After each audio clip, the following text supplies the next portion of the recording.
श्री स्वामी समर्थ. आचार्य मंजुषा जोशी या युट्यूब चॅनलवरती आपल्या सगळ्यांचं सहर्ष स्वागत. मकर राशीच्या जातकांना संपूर्ण मे महिना कसा असणार आहे आता आपण समजून घेऊयात. स्थानाचे अधिपती शनी यांचं गोचर मीनेतनं तृतीय भावातनं होत आहे. आता परिश्रम स्थानातनं जेव्हा शनी गोचर करतात त्यावेळेस तुम्हाला अथक परिश्रम होणं साहजिक आहे. रोजच्या दिनचर्येमध्ये कुठल्याही गोष्टीचं सुनियोजन असणं तितकंच गरजेचं आहे.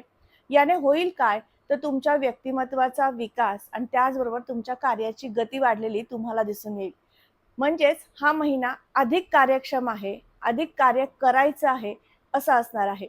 यामध्ये तुम्हाला तुमच्या आरोग्याची विशेष साथ मिळाल्यामुळे तुम्ही उत्कृष्ट असं काम करू शकणार आहात. धनस्थानावरून आपण कुटुंबाचं सुख पाहतो, धनस्थानावरून आपण गुंतवणुकी पाहतो आणि निश्चित या महिन्यामध्ये केल्या गेलेल्या गुंतवणुकी तुम्हाला यशदायी लाभदायी ठरणार आहेत. या महिन्यामध्ये कुठल्या प्रकारच्या गुंतवणुकी करायच्यात यासाठी तुम्हाला नियोजन करायचं आहे. पहिला आठवडा आणि पहिला पंधरवडा यासाठी विशेष असेल. या दरम्यान केलेल्या गुंतवणुकी तुम्हाला निश्चित फलदायी ठरू शकतात. या ठिकाणी कुंभ रास आहे, राहू या ठिकाणी आहे, त्यामुळे कुटुंबाचं सुख तुम्हाला कमी जास्त प्रमाणात मिळतंय. कुटुंबामध्ये कलह होतोय, विनाकारण एखाद्या गोष्टीचा जास्त विचार होतोय आणि त्यामुळे तुम्ही त्रस्त होता. मग या महिन्यात तुम्हाला काय करता येईल तर जास्तीत जास्त मेडिटेशन करणं किंवा जास्तीत जास्त गोष्टी समजून घेऊन प्रत्येकाला निर्णय देणं हे तुमचं कार्य तुम्हाला व्यवस्थित करायचं आहे. तृतीय स्थान अधिक परिश्रमाचं आहे, तृतीय स्थान प्रसिद्धीचं आहे, तृतीय स्थान कीर्तीचं आहे, तसंच तृतीय स्थान प्रवासाचं सुद्धा आहे.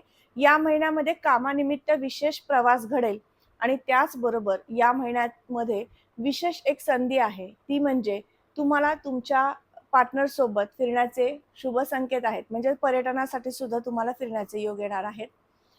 प्रसिद्धीच्या दृष्टीने विचार केला तर ज्यावेळेस तृतीय स्थानातनं शनी गोचर करतात त्यावेळेस तुम्हाला तुमच्या कष्टाचं फळ प्राप्त करून देत असतात.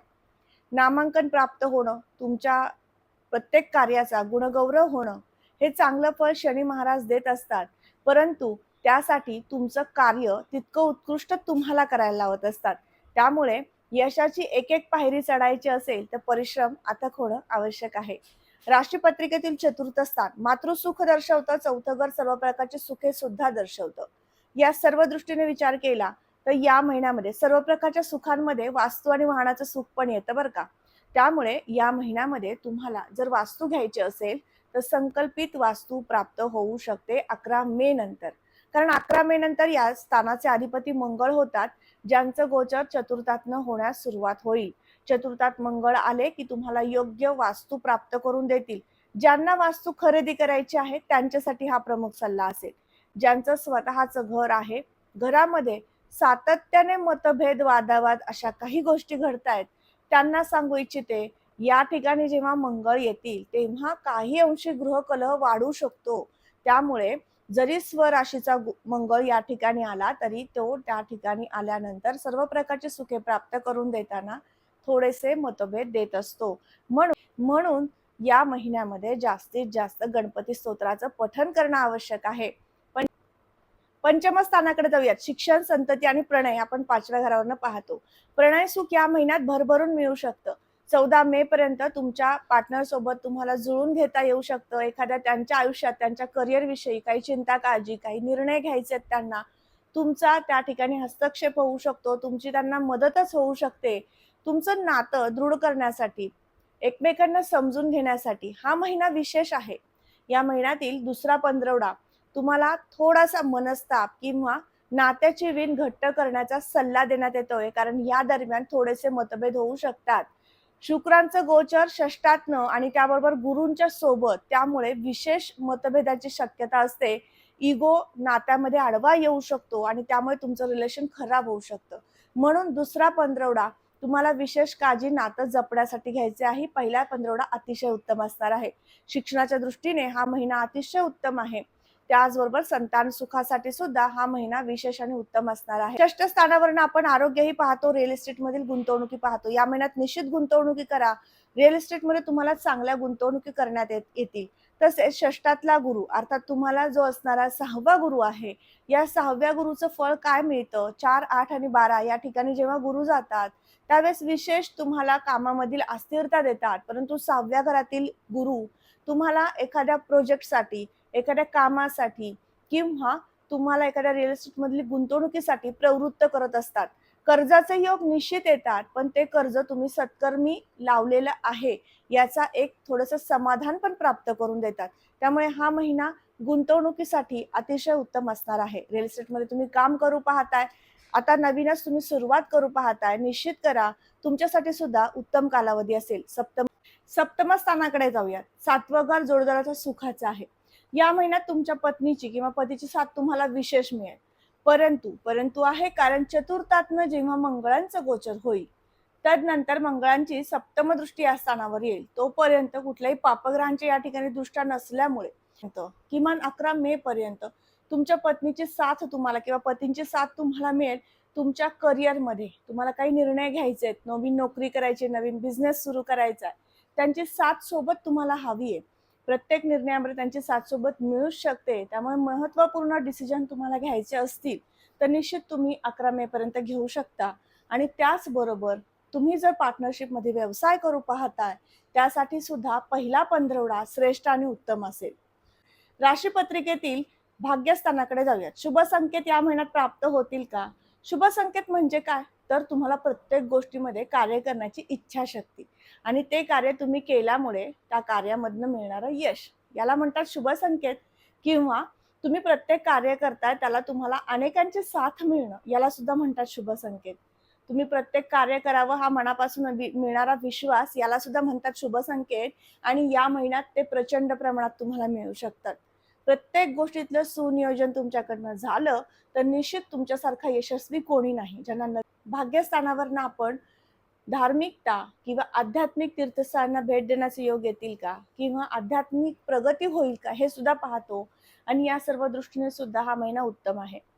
या ठिकाणी बुधांची रास येते आणि बुधांचं गोचर हे वृषभेतनं होणार आहे 14 तारखेनंतर. त्यामुळे तुम्हाला पंचम भावातनं बुध आल्यानंतर तुम्हाला विशेष चांगली फळे देतील आणि तुमच्याकडनं आध्यात्मिक प्रगती घडवतील. धार्मिक स्थळे, शिक्षण क्षेत्र या क्षेत्रामध्ये तुम्हाला उल्लेखनीय कार्य करण्याची एक संधी मिळू शकते. अशा पद्धतीने शुभयोग आहेत. दशमस्थान 10वं घर अत्यंत महत्वाचं आहे, जे तुम्हाला कर्मस्थान म्हणून ओळखलं जातं. या स्थानामध्ये असणारी तूळ राशी आणि तूळ राशीचे अधिपती शुक्र यांचं गोचर पंचम भावातनं आहे. त्यामुळे या महिन्यात काय करायचं आहे, जो वर्ग सौंदर्य प्रसाधने या क्षेत्रामध्ये कार्यरत आहे, व्यावसायिक आहे, तसेच शुक्राच्या आधिपत्याखाली येणारे सर्व सौंदर्य प्रसाधने, सोने चांदीचे व्यापारी वर्ग यांना अतिशय उत्तम कालावधी प्रथम पंधरवडा असेल. द्वितीय पंधरवड्यामध्ये थोडासा व्यवसायामध्ये तुम्हाला चढ उतार जाणवू शकतो. तसेच राशीपत्रिकेतील या ठिकाणावरनं ज्यावेळेस आपण व्यवसाय वृद्धिंगत होईल का हे पाहतो, त्यावेळेस औद्योगिक क्षेत्रात कार्य करणारा वर्ग, रिअल इस्टेटमध्ये कार्य करणारा वर्ग, सिव्हिल क्षेत्रामध्ये नोकरी करणारा वर्ग यांच्यासाठी मात्र उत्तम कालावधी दिसून येतोय. कारण 11 मे नंतर चतुर्थातनं मंगळ गोचर करतील, जे सप्तम दृष्टीने दशमाला पाहतील. म्हणून सुद्धा तुमच्या जीवनामध्ये प्रगतीचा काळ दिसून येत आहे. त्याचमुळे या महिन्यात व्यावसायिक वर्ग सुखावणार आहे असं सांगितलं गेलं. तसेच जो हॉटेल व्यावसायिक वर्ग आहे, पर्यटन विभागामध्ये कार्य करतो, अर्थात टूर्स अँड ट्रॅव्हल्सचे बिझनेस ज्यांचे आहेत, अशा सगळ्यांसाठी सुद्धा हा महिना उत्तम असणार आहे. लाभस्थिती कशी असेल समजून घेऊयात. 11व्या घरामध्ये येणारी वृश्चिक रास आणि मंगळ चतुर्थातनं गोचर करतील. आता त्रिकोण स्थानाचे स्वामी ज्यावेळेस स्वराशीचे चतुर्थातनं गोचर करतील, त्यावेळेस लाभ प्राप्त निश्चित होणार. तसेच तुम्हाला या महिन्यामध्ये अधिक खर्चही करून देणार. कारण खर्चस्थानाचे अधिपती बुध यांचं गोचर पंचमातनं होईल. त्यामुळे तुम्ही जो लाभ प्राप्त केला आहे तो विशेष ठिकाणी गुंतवणुकी करण्याची संधी उपलब्ध होईल आणि त्यामुळे तुमचा खर्च होईल. त्यामुळे सांगू इच्छिते, या महिन्यामध्ये सर्व प्रकारचे सुखे प्राप्त करून घेण्यासाठी, वास्तुवाहन या ठिकाणी गुंतवणूक करण्यासाठी तुम्हाला महिना खर्चिक दिसून येतोय. आणि त्याचबरोबर तुमच्या संततीच्या सुखासाठी तुम्हाला काही खर्च करावा लागणार आहे. त्यांच्या शैक्षणिक प्रगतीसाठी तुम्हाला काही पैसा इन्व्हेस्ट करावा लागणार आहे. अशा पद्धतीने सकारात्मक खर्चाची बाजू जास्त प्रमाणात या महिन्यात दिसून येत आहे. उपासना काय कराल? संपूर्ण महिनाभर सांगितल्याप्रमाणे गणपती स्तोत्राचं पठण करायचे. चतुर्थातील मंगळ शुभ फळे देतील. या संपूर्ण महिनाभर तुम्हाला मारुती स्तोत्र सुद्धा पठण करायचं आहे. यामुळे काय होईल, संपूर्ण महिना अधिक कष्टदायी आहे. कष्टाची तीव्रता जास्त असणार आहे आणि मग तुम्हाला परिश्रमातनं फळ मिळणार आहे. तर ते फळ निश्चित तुम्हाला प्राप्त व्हावं, कष्ट अधिक होतील, त्या कष्टाचं चीज व्हावं, मेहनतीला फळ मिळावं, अशा पद्धतीने मारुतीची सेवा सुचवलेली आहे. तुम्हाला सध्या स्थितीमध्ये साडेसाती निश्चित नाहीये किंवा तुम्हाला या दरम्यान कुठली लहानपणोती साडेसातीतली चालू नाहीये, त्यामुळे तुम्हाला मारुती सेवा करायची नाही असं नाही. तृतीय स्थानात ज्यांच्याही पत्रिकेमध्ये जेव्हाही शनी येतात, त्या प्रत्येक वर्गाने निश्चित मारुतीची सेवा करणं अधिक लाभदायक ठरतं. जास्तीत जास्त शनींची सेवा करणं लाभदायक ठरतं. यामुळे शनी तुम्हाला निश्चित कार्यक्षम करतात. अधिक चांगल्या पद्धतीने काम करून गुणगौरव प्राप्त करून देतात. आज आपण समजून घेतलं मकर राशीच्या जातकांना संपूर्ण मे महिना कसा आहे. ज्यांना विवाह करायचा आहे, 6वा गुरु सुरू आहे. विवाहाच्या कार्यामध्ये निश्चित अडथळे अडचणी येत आहेत. या अडचणी कमी करण्यासाठी तुम्हाला संपूर्ण महिना दत्त उपासना करायची आहे. नित्यसेवेमध्ये श्री स्वामी समर्थ किंवा रीम द्राम दत्तात्रेयाय नमः या मंत्राचा जप करायचा आहे 108 वेळा. यामुळे सुद्धा तुमच्या विवाह कार्यातील अडचणी कमी होऊ शकतील. आपण समजून घेतलं मे हा संपूर्ण महिना मकर राशीच्या जातकांना कसा असणार आहे. आजचा हा महत्त्वपूर्ण व्हिडिओ तुम्हाला कसा वाटला नक्कीच कमेंट करून सांगायचं आहे. कमेंटमध्ये श्री स्वामी समर्थ लिहिण्यास अजिबात विसरू नका. तुम्ही आपल्या चॅनलवर नवीन असाल नक्की चॅनलला भेट द्या. यावरती अनेक महत्त्वपूर्ण व्हिडिओज अपलोड आहेत, राशीफळ अपलोड आहे, ते समजून घ्या. तुमच्या राशीचा व्हिडिओ तुम्ही संपूर्ण पाहिला, तसेच तुमचे नातेवाईक मित्रमंडळी आप्तेष्ट यांच्या राशीचे राशीफळ सुद्धा अपलोड आहे, तेही त्यांना पाठवण्यास विसरू नका. आता आपली रजा घेते. श्री स्वामी समर्थ. जय जय स्वामी समर्थ. रामकृष्ण हरी.